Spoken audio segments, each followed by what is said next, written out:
সুপ্রিয় শিক্ষার্থী, আশা করি তোমরা সবাই ভালো আছো, আমিও ভালো আছি।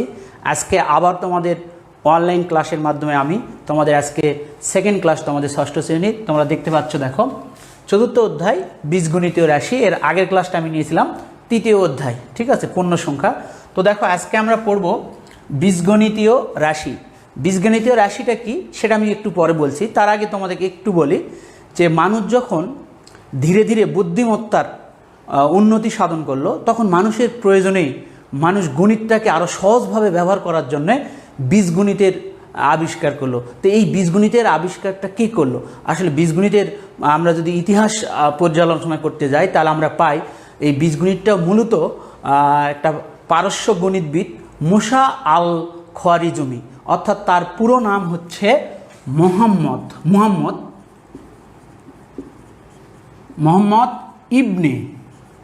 ইবনে মুসা আল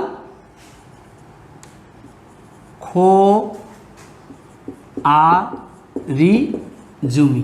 দেখো বিশাল বড় মনে হচ্ছে নামটা, না? এই গণিতবিদ বা বিজ্ঞানী বলা যেতে পারে মোহাম্মদ ইবনে মুসা আল খোয়ারিজমি। এই মোহাম্মদ ইবনে মুসা আল খোয়ারিজমির হাতের একটা লেখা বই, যার নাম হচ্ছে আল জাবর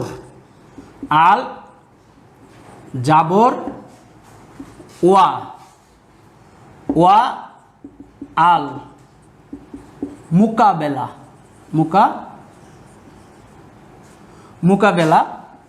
এই গ্রন্থ থেকে অ্যালজেব্রা শব্দটার উৎপত্তি। অ্যালজেব্রা বা যেটাকে অ্যালজেব্রা শব্দটার উৎপত্তি। তাহলে তোমরা শিক্ষার্থী বন্ধুরা, তোমরা অবশ্যই জানে গেলা যে আসলে এই বীজগণিতটা কে আবিষ্কার করছে বা কার কোন ধারণা থেকে আমরা বীজগণিত শব্দটা পেয়েছি বা অ্যালজেব্রা শব্দটা পেয়েছি। এই অ্যালজেব্রা মানেই কিন্তু আসলে বীজগণিত। তো সুপ্রিয় শিক্ষার্থী, আমরা এই অধ্যায় অর্থাৎ বীজগণিতীয় রাশি, এই অধ্যায় শেষে আমরা কি কি জিনিসগুলো জানতে পারবো সেগুলো একটু তোমাদের বলি। তো সেগুলো একটু আমি মুখে মুখে বলি। তোমাদের বইয়ে সাধারণত তোমরা যাদের কাছে এই সালের বই 2020 সালের বই দেখবা, তাহলে তোমাদের 76 পৃষ্ঠায় এই জিনিসগুলো আছে, ঠিক আছে? তো আমরা এই অধ্যায় শেষে আমরা যে জিনিসগুলো জানতে পারবো সেই জিনিসগুলো হচ্ছে বীজগণিত রাশির পথিক, চলক, সহগ, পদ ইত্যাদি আমরা ব্যবহার করে আমরা গণিতের সমাধান করতে পারবো, ঠিক আছে? তারপর বীজগণিতীয় রাশির সদৃশ এবং বিসদৃশ পদগুলো আমরা চিহ্নিত করতে পারবো। এক বা একাধিক বীজগণিতীয় রাশির যোগ বিয়োগ করতে পারবো, ঠিক আছে? এই অধ্যায় শেষে আমরা এই জিনিসগুলো আজকে শিখবো।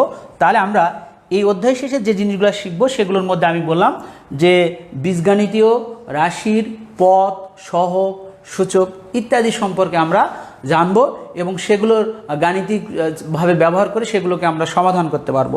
তো তার আগে প্রথমে আমি একটু বলি, তো তোমাদের এখানে লেখা আছে, আমি বললাম যে বীজগণিতীয় রাশিটা কি। তো আমি প্রথমে বলি, দেখো বীজগণিতীয় পথিক আগে জানো তোমরা, গত ক্লাসে বা তোমরা আগের অন্য কোনো ক্লাসে তোমাদের বা পাটিগণিতে তোমরা পড়েছো। আমরা বীজগণিতীয় পথিক যেটা বলি, বীজগণিতীয় পথিক যেটা আমরা পথিক, এই বীজগণিতীয় পথিক হচ্ছে আসলে 0, 1, 2, 3, 4, 5, 6, 7, 8, 9 যেগুলোকে আমরা ডিজিট বা অঙ্কও বলি। তো এগুলোকে কিন্তু আসলে বীজগণিতীয় পথিক, মানে বীজগণিতের সংখ্যা বা চলক পথিক ব্যবহার করার সময় আমরা এই ধরনের সংখ্যাগুলো ব্যবহার করি, এই জন্য এগুলোকে বলা হচ্ছে বীজগণিতীয় পথিক। তাহলে আমরা যেমন 0, 1, 2, 3 এগুলো পাটিগণিতের আমরা পথিক বলি বা এগুলোকে আমরা সংখ্যা পথিক বলি, ঠিক আছে? তাহলে 0, 1, 2, 3, 4, 5, 6, 7, 8, 9 এগুলোকে বলা হচ্ছে বীজগণিতীয় পথিক, ঠিক আছে? এরপর দেখো বীজগণিতীয় রাশি বা রাশিটা কি জিনিস, এইটা তোমাদের ভালো করে জানতে হবে। বীজগণিতীয় রাশি বা রাশি আমরা যেটা বলছি, রাশিটা কি জিনিস দেখো, রাশিটা হচ্ছে প্রক্রিয়া চিহ্ন। তো প্রক্রিয়া চিহ্ন কি তোমরা জানো? তোমরা অবশ্যই জানো যে প্রক্রিয়া চিহ্ন কি। প্রক্রিয়া চিহ্ন হচ্ছে 4টি। কি বলো তো? তোমাদের মনে আছে, দেখো যোগ, বিয়োগ, গুণ, ভাগ। সাধারণত আমরা বীজগণিতে এগুলো বলি প্লাস, মাইনাস, মাল্টিপ্লিকেশন, বা ইনটু বা ডট আমাদের আগের ক্লাসে বলেছি, এটা হচ্ছে ডিভিশন বা ডিভাইডেড আমরা বলি, ঠিক আছে। তাহলে যোগ বিয়োগ গুণ ভাগ এই চারটাকে বলা হচ্ছে বীজগণিতের ভাষায় বা পাটিগণিতের ভাষায় এগুলোকে আমরা বলি প্রক্রিয়া চিহ্ন। প্রক্রিয়া চিহ্ন ও, ঠিক আছে, প্রক্রিয়া চিহ্ন ও গাণিতিক প্রতীক, প্রক্রিয়া চিহ্ন ও গাণিতিক প্রতীক তোমাদের বইয়ে এটা দেওয়া আছে। প্রক্রিয়া চিহ্ন ও সংখ্যা প্রতীক, আসলে প্রক্রিয়া চিহ্ন ও সংখ্যা প্রতীক এর অর্থবোধক সংযোগ, অর্থবোধক সংযোগ বা বিন্যাসকে, অর্থবোধক সংযোগ বা বিন্যাসকে আমরা বীজগণিতে কি বলি? রাশি বলি। এই রাশি কিন্তু আরও অন্যভাবেও সংজ্ঞায়িত করা যায়, ঠিক আছে। বিভিন্ন ধরনের গণিতে রাশি ব্যবহার করা হয়। তোমরা যখন হায়ার স্টাডিজ যাবে এই রাশি সম্পর্কে অনেক তোমরা পাবা, যেমন স্কেলার রাশি, ভেক্টর রাশি। তো যাই হোক, এখানে আমরা বীজগণিতীয় রাশি পড়ব। বীজগণিতীয় রাশি হচ্ছে প্রক্রিয়া চিহ্ন ও সংখ্যা প্রতীক এর অর্থবোধক সংযোগ বা বিন্যাসকে আমরা কি বলছি? অর্থবোধক সংযোগ বা বিন্যাসকে রাশি বলছি। যেমন আমি উদাহরণ দেই, যেমন 3x + 2y এটা একটা রাশি। দেখো 3x + 2y একটা রাশি, বা হতে পারে 5x - 8y এটাও কিন্তু একটা রাশি। তাহলে আমরা বলেছি, দেখো প্রক্রিয়া চিহ্ন ও সংখ্যা প্রতীক এর অর্থবোধক সংযোগ বা বিন্যাসকে আমরা কি বলবো? রাশি বলবো।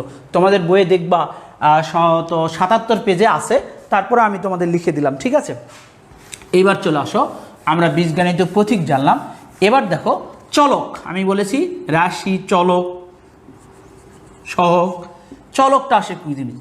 বীজগণিতে অজ্ঞাত রাশি বা অক্ষর প্রতীককে চলক বলা হয়। আমরা সহজ ভাষায় বলি XYZকে আসলে চলক বলা হয়। ইংরেজি আলফাবেটের যে শেষের অক্ষরগুলোকে আমরা সাধারণত চলক হিসেবে ব্যবহার করি, আর প্রথমগুলোকে আমরা ধ্রুবক হিসেবে ব্যবহার করি।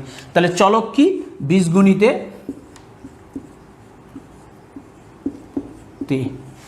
অজ্ঞাত রাশি, অজ্ঞাত রাশি বা বীজগণিতে অজ্ঞাত রাশি বা অক্ষর প্রতীক,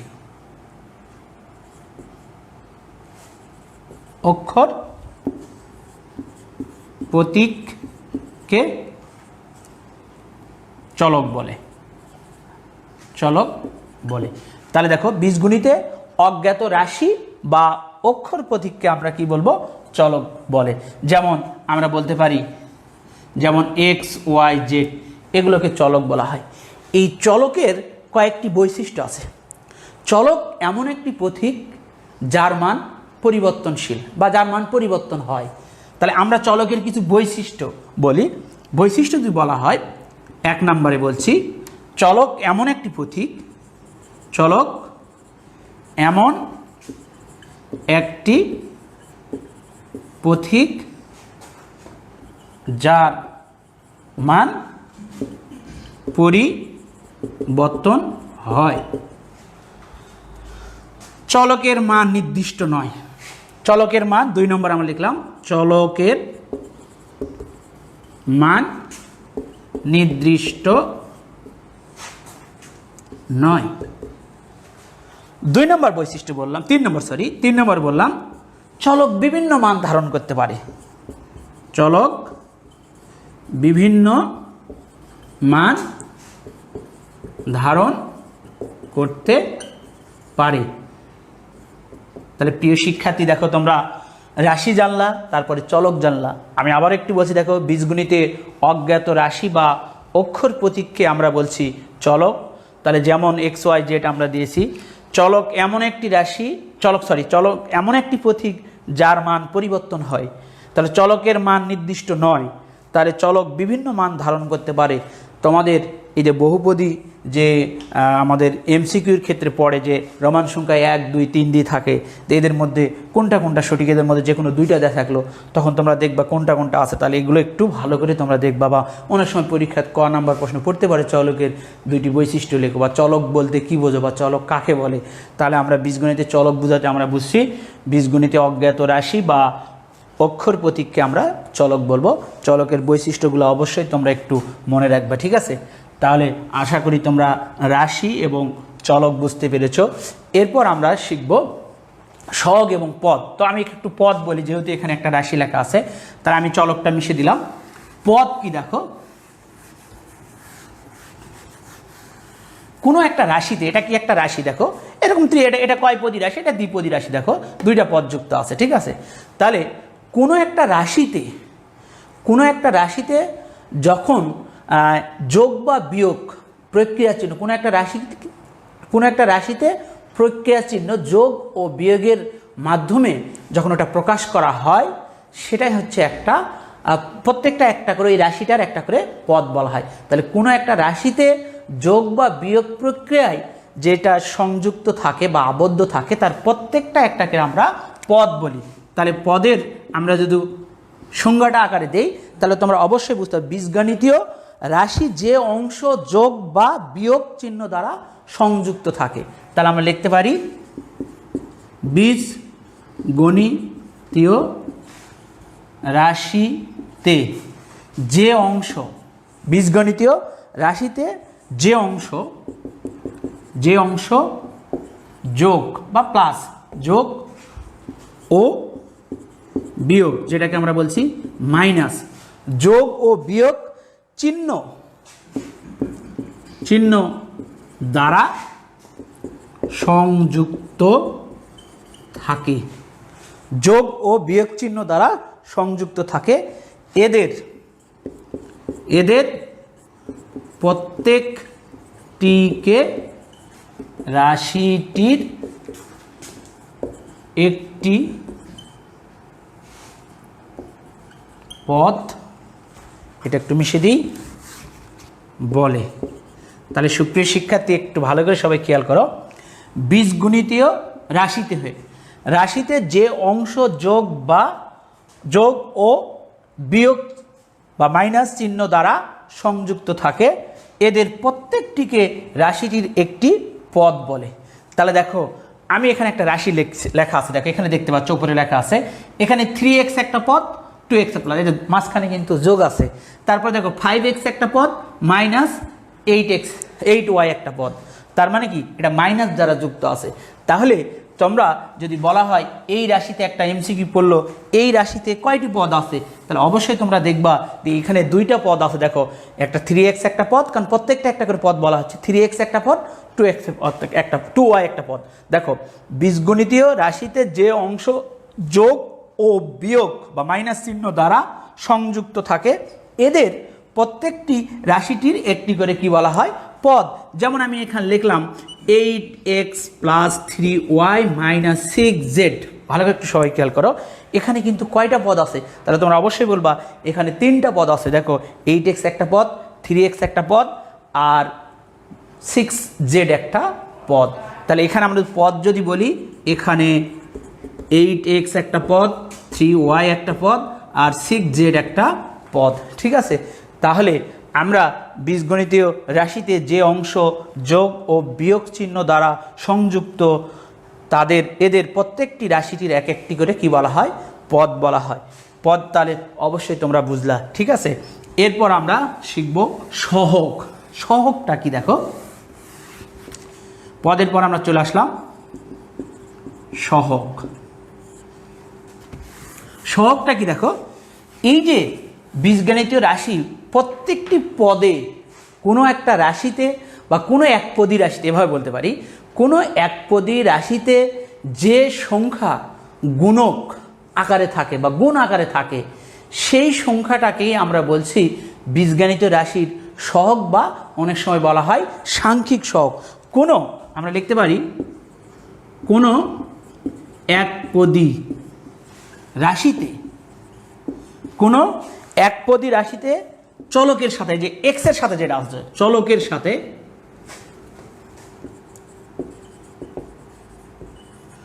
কোনো একপদী রাশিতে, দেখো কোনো একপদী রাশিতে চলকের সাথে যখন কোনো সংখ্যা গুণক আকারে সংযুক্ত থাকে বা গুণক হিসাবে সংযুক্ত থাকে, গুণক হিসাবে সংযুক্ত থাকে, তখন ওই গুণককে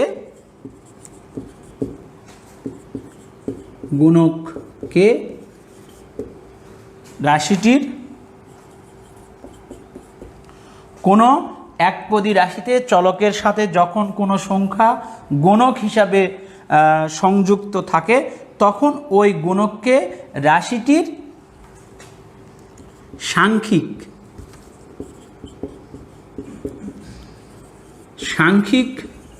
সহগ বা শুধু সহগ বলতে পারো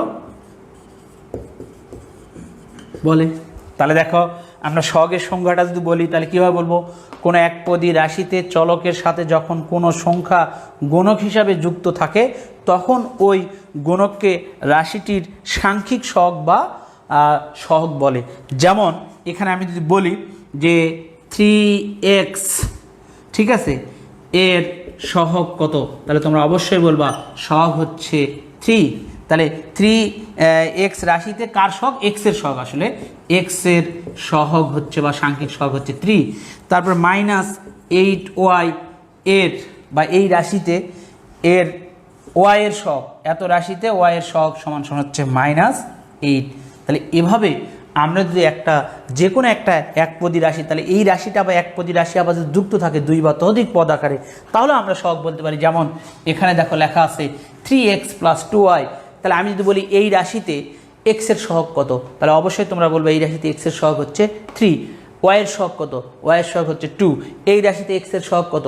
এই রাশিতে x এর সহগ হচ্ছে 5 আর y এর সহগ হচ্ছে -8। ঠিক আছে, তাহলে আমরা কিছুক্ষণ আগে দেখলাম, দেখো আমরা চলক সম্পর্কে ধারণা পেলাম, তারপরে পদ সম্পর্কে জানলাম, তারপরে সহগ সম্পর্কে জানলাম। ঠিক আছে, তাহলে আমরা সহগ, পদ, চলক, তারপরে রাশি, এরপর আরেকটা জিনিস তোমাদের শেখাবো, সেটা হচ্ছে সূচক।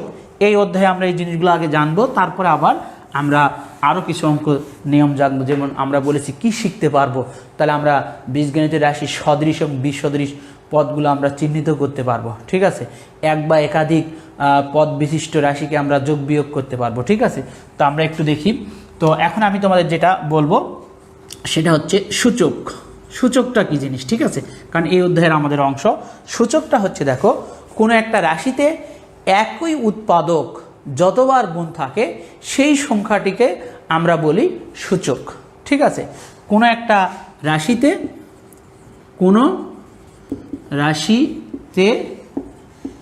একই উৎপাদক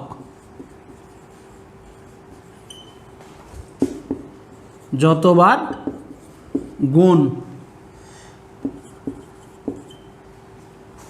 আকারে, কোনো একটা রাশিতে একটি উৎপাদক যতবার গুণ আকারে থাকে, যতবার বলা হচ্ছে গুণ আকারে থাকে, সেই সংখ্যাকে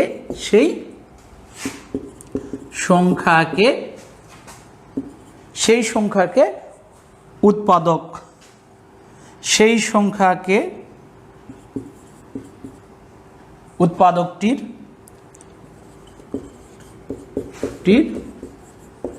সূচক বলে। আমরা কি লিখলাম দেখো, কোনো রাশিতে আসলে এখানে কোনো রাশিতে সুপ্রিয় শিক্ষার্থী একটু খেয়াল করো, কোনো রাশিতে একই উৎপাদক যতবার গুণ আকারে থাকে সেই সংখ্যাকে উৎপাদকটির সূচক বলে। যেমন দেখো, কোনো একটা রাশিতে আমি যদি এখানে একটা দেখো, এর উপর আমি এ গুণ এ যতবার গুণ আকারে, এটা কয়বার গুণ আকার আছে? তাহলে দেখো 1 2 3, তাহলে এ 3 বার গুণ আছে, মানে এখানে দেখো 3। তার মানে দেখো এখানে এ গুণ এ, তার মানে এর উপর হচ্ছে 3, কারণ এখানে এর উপর কিছু নাই, মানে 1 আছে, এখানে 1 আছে, এখানে তাহলে 3। তাহলে এই 3টাকেই বলা হচ্ছে সূচক। ঠিক আছে, যেমন দেখো আমি যদি একটা সংখ্যা লিখি, তোমরা দেখতে পাচ্ছ 8কে যদি 2 এর উপর কিউব লিখি, তার মানে 8 কয়বার গুণ জানো? 3 বার গুণ। তাহলে এখানে বলা হচ্ছে কোনো রাশিতে একই উৎপাদক যতবার গুণ আছে। তাহলে এখানে কতবার গুণ আছে? এ কয়বার গুণ আছে দেখো তো? এ 3 বার গুণ আছে। তাহলে যতবার গুণ আকারে থাকে সেই সংখ্যাকে, কতবার গুণ আকার আছে? 1 2 3, তাহলে এর উপর কিউব লেখা আছে 3 বার আছে, তাহলে সেই সংখ্যাটি উৎপাদকটির কি বলা হয়? সূচক। আর এখানে এ কে কিন্তু আসলে বলা হয় ভিত্তি, এটাকে কি বলা হয়? ভিত্তি। তাহলে এখানে 3টা কি হচ্ছে? 3টা হচ্ছে সূচক, সূচক, আর এই 2টাকে বলা হচ্ছে ভিত্তি। অনেক সময় এগুলো অবজেক্টিভে তোমাদের ভিত্তি তয় আসে, ঠিক আছে? তাহলে দেখো আমরা সূচক জানলাম যে কোনো একটা রাশিতে একই উৎপাদক যতবার গুণ আকারে থাকে সেই সংখ্যাকে উৎপাদকটির সূচক বলা হয়। আর উৎপাদকটা হচ্ছে একটা কি? উৎপাদকটা হচ্ছে রাশিটার ভিত্তি বলা হচ্ছে, ঠিক আছে? তাহলে উৎপাদকটাকে বলা হচ্ছে ভিত্তি, আর যতবার থাকে সেটা হচ্ছে সূচক। আমরা আরেকটু জিনিসটাকে ক্লিয়ার করার জন্য আমি একটু মিশে দিলাম, কারণ আমার জায়গা নাই। তো এই সূচকের আবার কিছু ধর্ম বা বৈশিষ্ট্য আছে, যে সূচকের সময় তোমরা অবশ্যই এই জিনিসটা খেয়াল রাখবা। দেখো, সূচকের সময় যদি গুণ আকারে থাকে তাহলে পাহাড়গুলো কিন্তু যোগ হচ্ছে, অর্থাৎ আমি যখন এখানে লিখলাম, খেয়াল করো, এ গুণ এ, তখন কিন্তু এর উপর কিন্তু আসলে 3 হলো। এটা কেমনে হলো? আসলে এখানে এর উপর কিছু নাই, মানে এখানে আমরা দেখাতে পারি তোমাদের বোঝানোর জন্য। দেখো, এখানে কিছু নাই মানে 1 আছে, এখানে একটা 1 আছে, এখানে একটা 1 আছে, তার মানে কি এর পর এই 1 যোগ 1 যোগ 1, তার মানে কি এর উপর 3।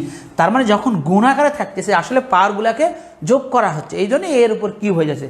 তাহলে তোমাদের আমি এই যে কথাটা বললাম তার আলোকে আমি যদি এ টু দি পাওয়ার এখানে এম দিই আর এখানে গুণ দিই এ টু দি পাওয়ার এন, তাহলে ব্যাপারটা কি হবে? দেখো তো, ব্যাপারটা হবে এর power m plus n, right? দেখো, a to the power m, m মানে যে কোনো একটা সংখ্যা, ঠিক আছে, গুণ a to the power N যদি হয়, তাহলে যেহেতু গুণ আকারে আছে তাহলে এদের কি হবে? পাওয়ারের যোগ হবে। ফর এক্সাম্পল, আমরা আরও যদি এটাকে বোঝানোর জন্য এর পার এখানে 7 দিলাম, গুণ দিলাম এখানে এর পার 5, তাহলে তোমাদের বলো তো এর পার কত হবে? তাহলে অবশ্যই তোমরা ক্লাসে থাকবে, এখানে এই রেড ঘরে, এখানে ফাঁকা ঘরে তোমরা কি দেখতে পাচ্ছ এখানে? তাহলে কি হয় বলো তো? এখানে অবশ্যই তাহলে তোমরা এখানে ব্যবহার করতে পারবে কত? 7 5 12, এখানে 12 হবে। তার মানে মনে রাখবা যে এখানে এই সূচকের ক্ষেত্রে গুণের সময় পাওয়ারটা কি আকার হচ্ছে? যোগ আকার হচ্ছে। এটা কয়বার আছে? তার মানে এটা কয়বার গুণ আছে? তার মানে 3 বার আছে। তার মানে এই 3 লিখব না, তাহলে 3টা কি হয়? এক এক করে পাওয়া যাচ্ছে। দেখো, এবার খেয়াল করো যে এরকম হয় যে এ স্কোয়ার গুণ এ গুণ এর উপর 3, তাহলে এবার দেখো তো তাহলে কি হবে? তাহলে অবশ্যই তোমাদের কি বলেছি, গুণের সময় এই যে সূত্র হচ্ছে গুণের সময় পাওয়ারের যোগ। তার মানে এখানে কত আছে? এখানে 2, এখানে নাই মানে কত আছে? 1 আছে, এখানে কত আছে? নাই মানে 1 আছে, তার মানে 2, এখানকার 1, আর এখানে তার মানে অবশ্যই এ টু দি পাওয়ার তোমরা বলবা কি? এ টু দি পাওয়ার 6 হবে। তাহলে তোমরা সূচকের ব্যাপারটা জানলা যে গুণের সময় পাওয়ারগুলো যোগ হবে, ঠিক আছে? তাহলে অবশ্যই এরকম অবজেক্টিভ তোমরা অনেক সময় করতে পারবা, ঠিক আছে? তাহলে আমি যদি এখন বলি, বলো তো, এর উপর 3 গুণ এর উপর -2 সমান সমান কত হবে? তাহলে অবশ্যই তোমরা বলবা এ টু দি পাওয়ার এটা 3 বিয়োগ, এই যে বিয়োগ যেহেতু আসলে যোগ হয়, কিন্তু আসলে এটা বিয়োগ হওয়ার কারণে এখানে যোগে বিয়োগের বিয়োগ, তার মানে 2, তার মানে আসলে এ হবে। ব্যাপারটা কি বুঝে গেল? বিয়োগ আকারে থাকতেও পারে, ঠিক আছে? তারপর দেখো, এর উপর এখানে 9 গুণ এর উপর এখানে 3 গুণ এর উপর -7 সমান সমান কত হবে? তোমরা একটু বাসায় এগুলো প্র্যাকটিস করবা, ঠিক আছে? তাহলে দেখো, এর উপর 9, তাহলে এই দুটা গুণ আর 7 হচ্ছে কি বিয়োগ, তাহলে 9 আর 3 কত হয়? 9 আর 3 অবশ্যই 12, 12 থেকে 5 কি? তাহলে বিয়োগ যাবে। তাহলে তোমরা একটা লিখতে পারো এখানে, দেখো এর পার্টে একবারে যদি করতে পারো, কোনো সমস্যা নাই। তাহলে 9 প্লাস 3 আর বিয়োগ যা হবে কত? 7, তার মানে এখানে আসবে এ টু দি পাওয়ার 12 মাইনাস কত আসবে? 7, ঠিক আছে? তাহলে এ টু দি পাওয়ার 5। তো তোমরা যখন এগুলো উপরের ক্লাসে যাবে, এখন সূচকেরই এটারই আবার অনেক অধ্যায় আছে, এটার উপর অনেক সূচক লগারিদম তোমাদের 9-10 গেলে পাবা। তো আপাতত এই জিনিসটা জানো যে গুণের সময় পাওয়ারের যোগ হয়। আর আরেকটা বৈশিষ্ট্য বলি বা আরেকটা ধর্ম বলি এরকম, যে সূচকের ক্ষেত্রে ভাগের সময়, দেখো ভাগের সময় কি হয়? এ টু দি পাওয়ার এখানে দিলাম এম ভাগ এ টু দি পাওয়ার এন, এই যে ভাগ আকারে যখন থাকবে তখন এর পার হবে এম মাইনাস এন, অর্থাৎ ভাগের সময় তার নিচের যেটা আছে সেটা যাই কি হয়ে যাবে? বিয়োগ হয়ে যাবে। তার মানে কি এ টু দি পাওয়ার এম বা এ টু দি পাওয়ার এন যদি হয় তাহলে a to the power m minus n. যেমন দেখো, এটা আসলে কেন হচ্ছে আমরা যে একটু ব্যাখ্যা করি, তাহলে এরকমভাবে তোমাদের এখন ব্যাখ্যা করব যে এর পর এখানে 7 আছে আর এর পর এখানে আছে কত? 5, তাহলে এখানে ব্যাপারটা কত হবে? তাহলে তোমাদের লজিক অনুসারে আসলে আসবে তো এরকম, স্যার যে আমরা যেটা শিখলাম এ টু দি পাওয়ার, তাহলে উপরে 7 আছে, তাহলে 7, আর এটা উপরে যদি যায় তাহলে এর পার হয়ে যাবে এখানে -5, কারণ এখানে 5 আছে, তাহলে এর উপর স্কোয়ার, রাইট? আসলে ব্যাপারটা তাই। দেখো, এভাবে যে চিন্তা করো, তুমি যদি মনে করো এই সূচকের নিয়মটা যদি না জানো, মনে করো এটা তুমি ভুলে গেছো পরীক্ষা, ঠিক আছে, তাহলে তুমি করতে পারো কি দেখো, এর পাওয়ার 7 আর এখানে a টু দি পাওয়ার 5, ঠিক আছে, সমান সমান আসলে কি লিখতে পারি, তার মানে এখানে এর পাওয়ার 7 মানে দেখো এখানে যে আমরা যে সূচকের যে কথাটা বললাম বা সূচকের যে সংজ্ঞা দিলাম, কোনো একটা রাশিতে ওটা যতবার গুণ আকারে থাকে সেই সংখ্যাটাকে বলা হচ্ছে কিন্তু আসলে সূচক। তাহলে এটা কয়বার গুণ আছে, তাহলে অবশ্যই তোমরা বলবা 7 বার গুণ আছে, a into a into a into a into a, তাহলে কয়টা আছে 1 2 3 4 5 6, আরও একটা লাগবে a, ডিভাইড বাই এখানে এ কয়টা আছে a টু দি পাওয়ার 5, তার মানে কি a into a into a into a into a, তাহলে 1 2 3 4 5। তাহলে এবার দেখো তো এই আর এর আমরা কাটাকাটি শিখি না, ক্লাস 5 থেকে তোমরা 4 থেকে কাটাকাটি করছো, এইটা এইটা এইটা কেটে গেল, এইটা এইটা কেটে গেল, এইটা এইটা কেটে গেল, তাহলে এখানে কয়টা আছে 1 2 3 4 5, এখানে 1 2 3 4 5, ওখানে এখানে আরও একটা এ বাদ পড়েছে আমার, এইটা কাটছে, তাহলে দেখো এখানে থাকে কি লবে থাকে এ গুণ এ, তাহলে এ গুণ এ করলে কি এ স্কোয়ার। এই জন্যই আসলে ব্যাপারটা এটা ভেঙে এভাবে না করে আমরা সূচকের নিয়ম ব্যবহার করে আমরা এভাবে করতে পারবো। তাহলে তোমরা এই দুটা ফর্মুলাকে অনেক ভালো করে মনে রাখবা, তাহলে যে কোনো অঙ্ক তোমরা সলভ করতে পারবা। একটা হচ্ছে a to the power m গুণ a to the power n equal to কত, a to the power m plus n, আর 2 নম্বরটা হচ্ছে কি, 2 নম্বরটা হচ্ছে a to the power m divided by a to the power n equal to হবে a to the power m minus n. তাহলে অনেক সময় এগুলো তোমাদের অবজেক্টিভ আকারে আসতে পারে এবং এগুলোকে তোমরা সূত্র ব্যবহার করে অনেক এমসিকিউ ছোটোখাটো অঙ্কগুলো তোমরা সলভ করতে পারো, ঠিক আছে। যেমন আমি যে আজকে বলি যে এ টু দি পাওয়ার 0 মানে কত, হট এখানে আমি দিলাম এ টু দি পাওয়ার 0 মানে কত, ঠিক আছে। তাহলে অনেকে কিন্তু এ টু দি পাওয়ার 0 মানে বলবে 0, বা অনেকে বলবে 2 1 এরকম। আসলে পৃথিবীর যে কোনো জিনিস, যে কোনো চলক এর পাওয়ার যদি 0 হয়, তার মানে যাই এখানে দাও তার পাওয়ার 0 দিলে সেটা হবে 1, অর্থাৎ এখানে এ টু দি পাওয়ার 0 মানে হচ্ছে 1, ঠিক আছে। তুমি যদি বলো 5 টু দি পাওয়ার 0 তার মানে 1, তুমি যদি বলো 100 টু দি পাওয়ার 0 তাও 1, তুমি যদি বলো 10,000 1 লক্ষ হয়ে গেছে, 1 লক্ষ তার পাওয়ার যদি 0 দেওয়া হয় তাহলে সেটাও হবে 1, এটার পাওয়ার 0 মানেও সেটা হবে 1। তাহলে যে কোনো জিনিসের পাওয়ার 0 মানে হচ্ছে 1। অনেক সময় তোমাদের এটা আসে যে এ টু দি পাওয়ার 0 সমান কত, তাহলে a to the power 0 equal to হচ্ছে 1। এটাকে আমরা কিভাবে ব্যাখ্যা করতে পারি, দেখো তোমাদের উপরে একটা সূত্র লেখে যাওয়া আছে, the a to the power m divided by a to the power n সমান সমান a to the power m minus N.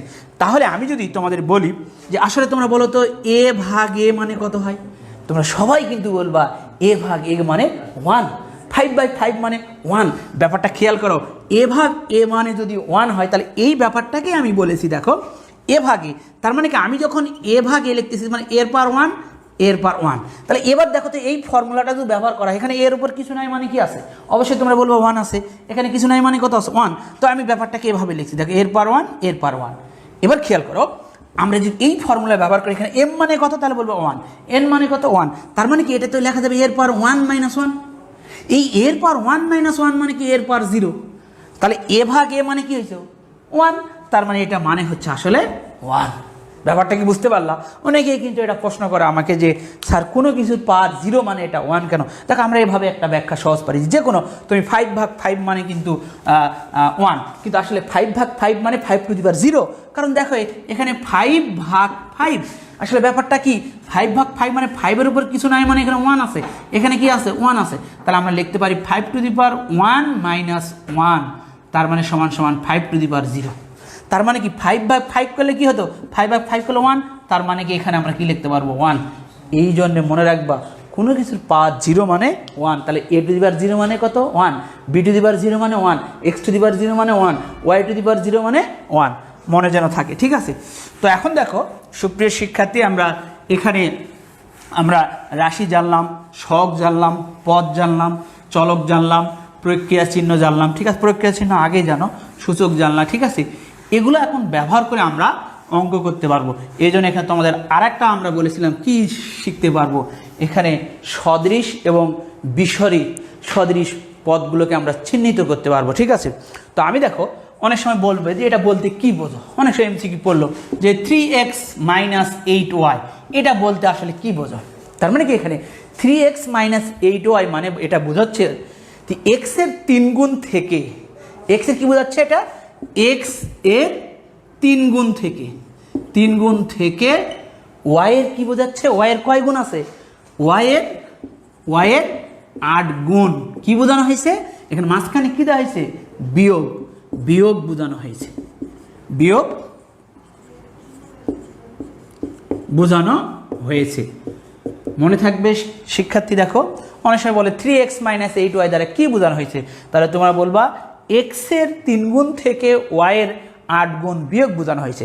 তারপর এরকম হতে পারে 5x + 7y / 9, এটা দ্বারা কি বোঝানো হয়েছে, তাহলে তোমরা কি বলবা, x এর 5 গুণের সাথে y এর কয় গুণ, y এর 7 গুণ যোগ করে 9 দ্বারা ভাগ বোঝানো হয়েছে। ঠিক আছে, x এর 5 গুণ এর সাথে y এর 7 গুণ কি করে যোগ করে প্রাপ্ত যোগফলকে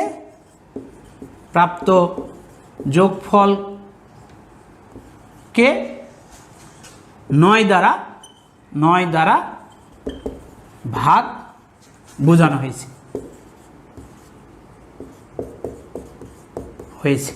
রাইট, তাহলে বলতে কি বোঝো, ঠিক আছে। তাহলে x এর 5 গুণের সাথে y এর 7 গুণ যোগ করে প্রাপ্ত যোগফলকে 9 দ্বারা ভাগ করা বোঝানো হয়েছে। ঠিক আছে, তো এরকম কিছু আসবে যে বলতে কি বোঝো। এবার দেখো অনেক সময় বলবে সদৃশ পদগুলো নিচে নিচে লিখে যোগ করো বা বিয়োগ করো। ঠিক আছে, যেমন আমি লিখলাম এখানে 3x + 5y - 2z।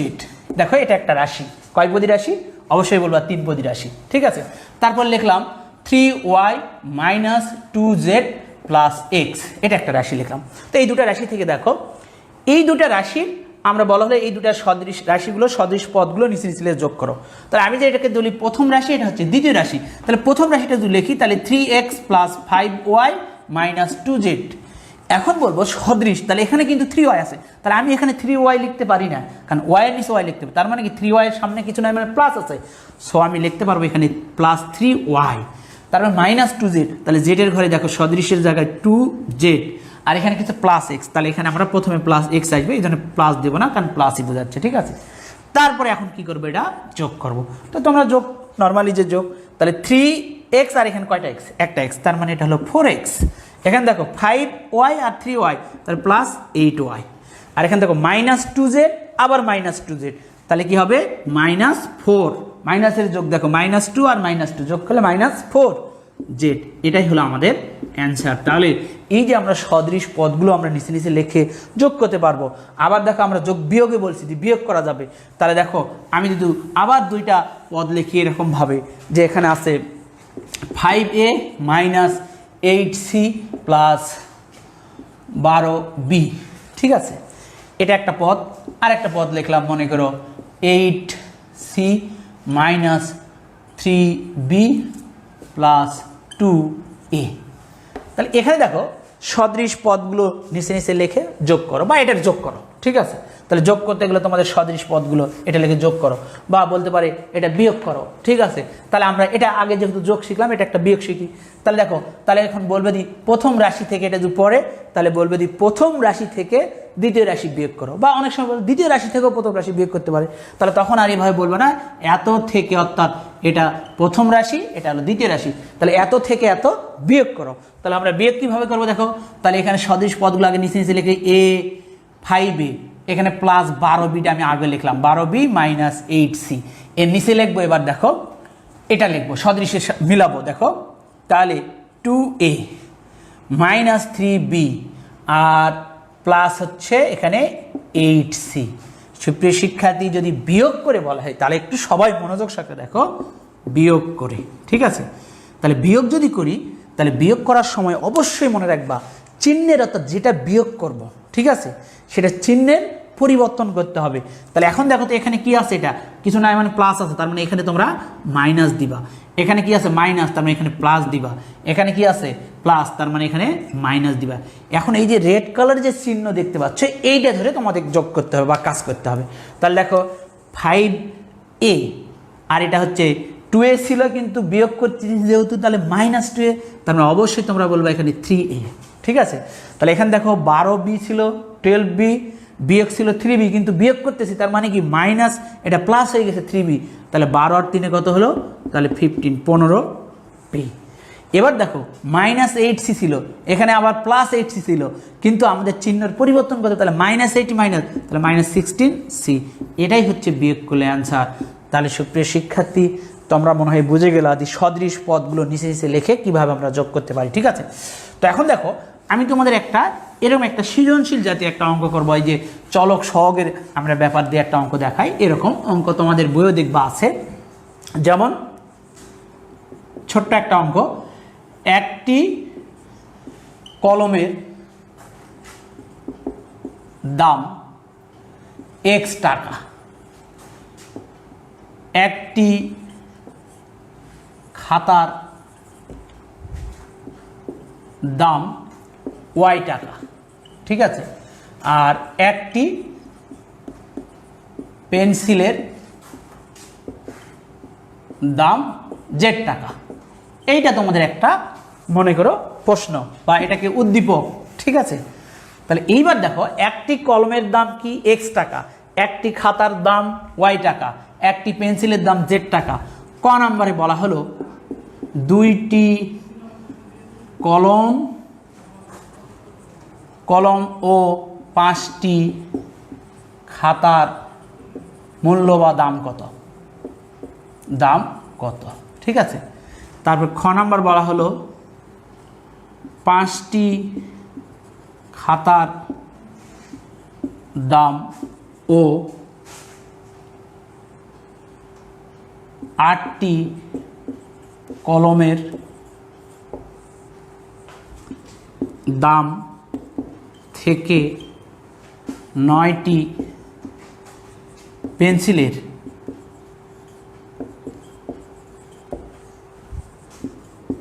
দাম বাদ দিলে বীজগণিতীয় রাশির মাধ্যমে প্রকাশ করো। রাইট, এটা একটা। আর এখানে লিখলাম গ নাম্বার। ঠিক আছে, y ইকুয়াল টু মনে করো 25 এবং z equal to y equal to 25, z equal to যদি 11 হলে, ঠিক আছে 11 হলে, তাহলে আমরা যদি এরকম বলি 11টি খাতা ও 45টি কলমের, কলম না এখানে তাহলে পেন্সিল দিতে হবে, পেন্সিলের দাম কত। তাহলে সুপ্রিয় শিক্ষার্থী দেখো আমি একটু মুখে মুখে বলে দিই, এটা তোমাদের আমরা বাড়ির কাজ বা এখানে আমি বলেই দিচ্ছি। দেখো কি করতে হবে,